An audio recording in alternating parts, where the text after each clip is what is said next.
Everyone, welcome to my other mini blog. কেমন আছো তোমরা সবাই? আই হোপ ভালো আছো। এই ভিডিওটা হচ্ছে মাঘী পূর্ণিমার দিনের ভিডিও।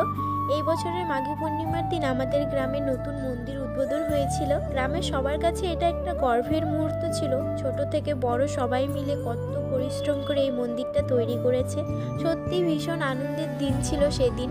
এই দিনে নাকি স্নান দান আর পুজোর বিশেষ মাহাত্ম্য আছে। আমাদের ওখানেও পোলকার মেলা হতো মাঘী পূর্ণিমা, আমরাও যেতাম, কিন্তু এবার তো আমি এখানে আছি। তো এমন একটা শুভ দিনে মন্দির উদ্বোধন হওয়াটা আমাদের জন্য অনেক আশীর্বাদের বিষয় ছিল। আমরা গ্রামের সবাই মিলে গিয়েছিলাম নদীর ঘাটে জল সইতে, খুব খুব খুব আনন্দ করেছিলাম সবাই। তারপর মন্দিরে এসে প্রথমেই গ্রামের বয়স্ক লোকদের সম্মান জানানো হচ্ছিল। ওনাদের আশীর্বাদ ছাড়া তো কোনো শুভ কাজই সম্পূর্ণ হয় না। তারপর এলো সবচেয়ে প্রতীক্ষার মুহূর্ত, মন্দিরের ফিতে কাটা হলো। এগুলোর ভিডিও করেছিলাম, কিন্তু কখন যে ডিলিট করে দিয়েছি। ইনি হচ্ছেন সাংবাদিক, এনার ভিডিওতে কথা বলেছিলাম সেটাই ডেকে বলছি। জয় রাধে জয় রাধে বলেছে। ভালো রাধা রাধে আপনাকে আশীর্বাদ করুন। তারপর সন্ধ্যার পর আবার চলে গেছিলাম মন্দিরে প্রসাদ খেতে। এই যে আমাদের ভগবানের বিগ্রহ, সবাই দর্শন করো।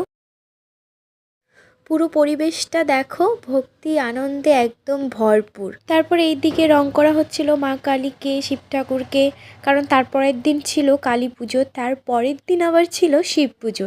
তারপর আমরা একটু সবাই মিলে আড্ডা মারলাম।